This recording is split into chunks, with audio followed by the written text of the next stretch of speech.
Hello everyone. Today I will talk about the paradigm shift in teaching learning pedagogy. The teaching learning process changes day by day. Now we feel the importance of online or virtual classes. Though classroom teaching is the best, but online teaching is the future. In that pandemic situation, we are not able to take classes physically. So that only a way to take classes online or virtual. We do not know when will educational institution will reopen. So in that situation, we are giving our lecture by using different tools. We don't know when will we meet our students at our classroom. So that we have to continue our teaching learning process as virtually as possible. The scenario of classroom teaching shifting towards the online teaching rapidly. Though online teaching is not a new one, but now in the pandemic situation, we feel the importance of online teaching. Teachers as well as students are now digitally enhanced. So we are taking virtual classes successfully as possible from our ends. But in some extent, we both teacher and students faces some problems. I just sharing what type of issues we are facing and how to solve the problems. Actually, a few days ago, I have joined a faculty development program which is organized by East Kolkata Girls College and entitled on Paradigm Shift in Teaching Learning Pedagogy and the Scope of Research Methods in Post-COVID. In that faculty development program, I have an experience to listen. Dr. Gaurav Singh, School of Education, IGNOU, and Professor Ramakanta Mohalik, Department of Education, NCERT, Bhubaneswar. They delivered the lecture on online teaching, how to solve our issues when we are facing the problem when we are taking online classes. I am very much influenced to listen them, and now I am sharing that experience in this video. We are taking online classes by using different tools such as uh, synchronous tools and asynchronous tools. What is synchronous tools? Synchronous tools means that tools are live. We are taking classes by using these tools as live class. That is Facebook Live, video conferencing.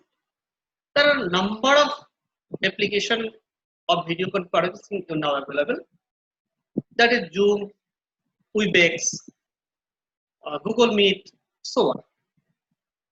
Teleconferencing is also one kind of synchronous tools. We know the advantage of Skype. We can take classes of a small group of students by using Skype, YouTube Live, WhatsApp video calling, Messenger, and etc. These are synchronous tools. And another tools, it is asynchronous tools.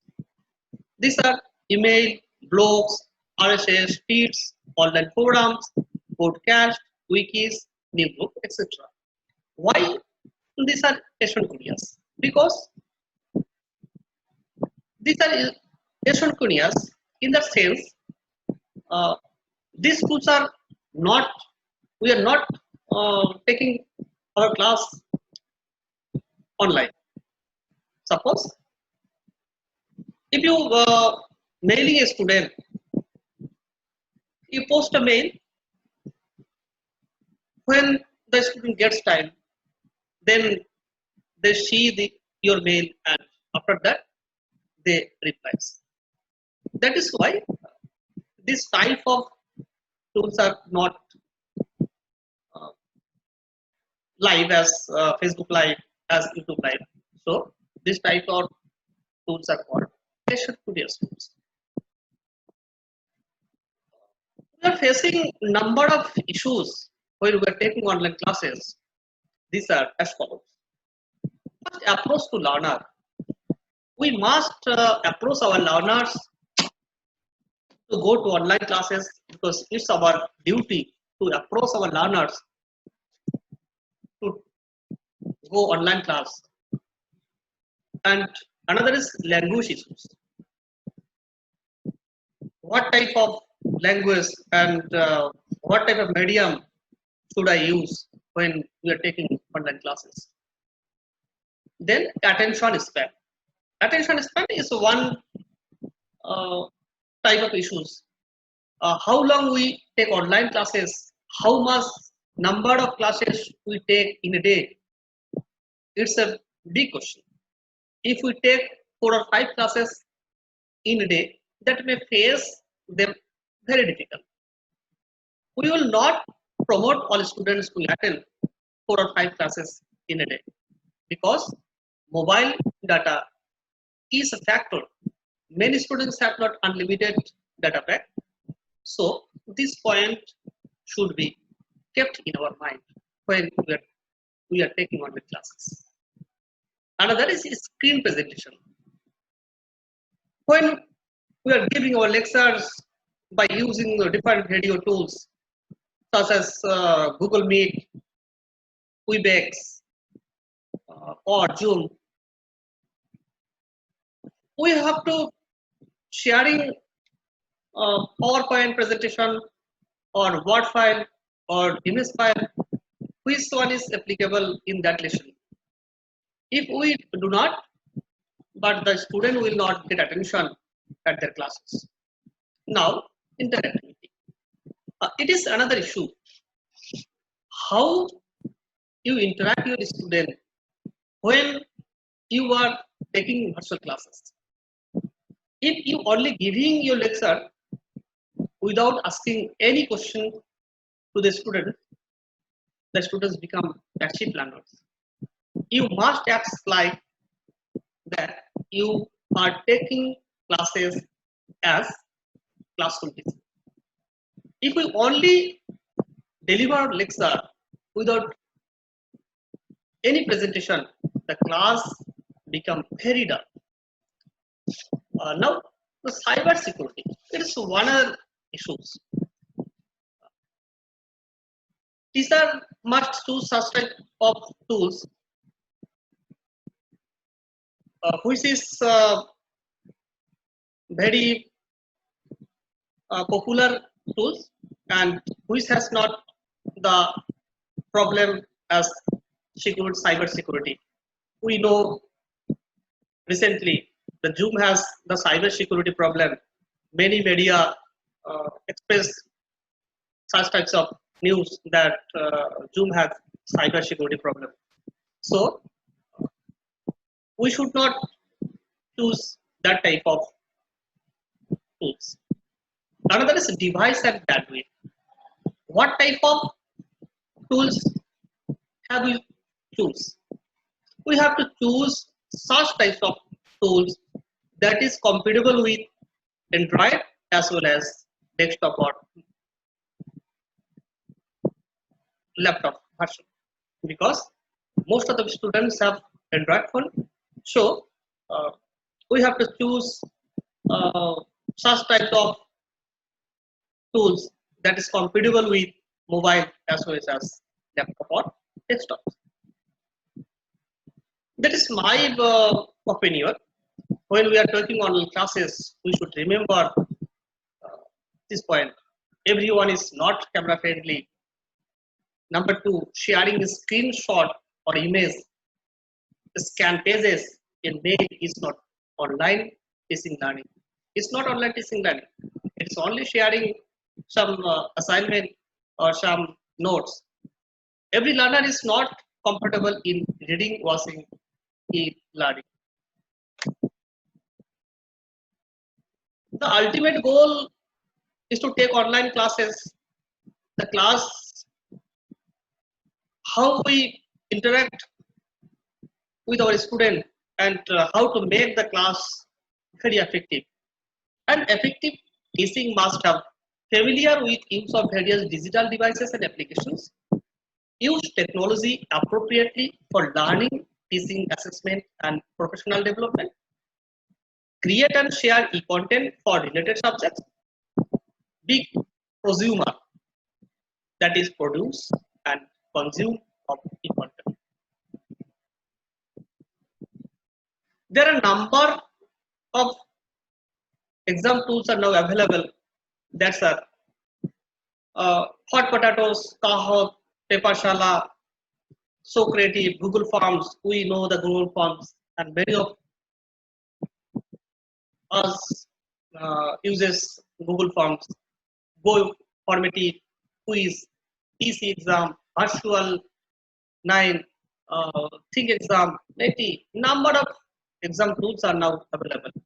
Among them, Kahoot is one of the best interesting exam tools. By using Kahoot exam tools, you can play with your students when you are taking online classes virtually. Open education resources. Now, there are a number of educational resources are available in internet. There are a number of books, that is massive. MOOCs means massive open online course.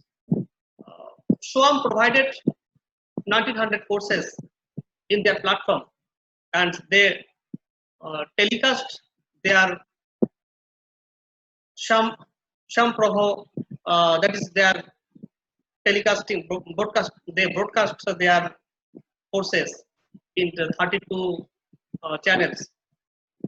National Digital Library, eJantro, hosts virtual lab, eGyan course, Gyan Darshan TV. These are the open education sources are available in website. That is my suggestion. When you are taking online classes, please don't hurry, my dear colleague. Please don't hurry. Choose technology appropriately. Prepare very well. Plan in advance when you will take online classes. Plan in advance. Increase interactivity among the students. How to increase interactivity among the students? There are also a number of tools are now available. Like Mentimeter.com is one kind of interactive tools. It is very good presentation and assessment tool used in online class. When you are taking online classes, you also test your student whether they are active or not in your classes. Basically, most of the students put up their microphone as well as videos. That's why you can't know whether they are hearing or seeing you when you are taking online classes. If you test them by Mentimeter.com, then they interact with you and the class become very interesting to them. Now I am sharing how to use the Mentimeter.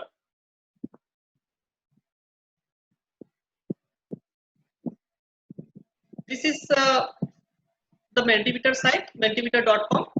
You have to log in this site. Okay, first you log in at Mentimeter.com. There, it is free for all. I sign in this Mentimeter.com. I make a slide. That is what is the full form of LMS. I put here my question. What is the full form of LMS? Then give the options. I take the right answer, and after that I present it. After that I present it. When I present it, suppose I present to the class, then student will uh, student they also sign in their Mentimeter website. The interface is like that. Here they put just only the port number. Suppose the port number is 436949. They put only the number of slide, then submit. They also see what is the question I saw in my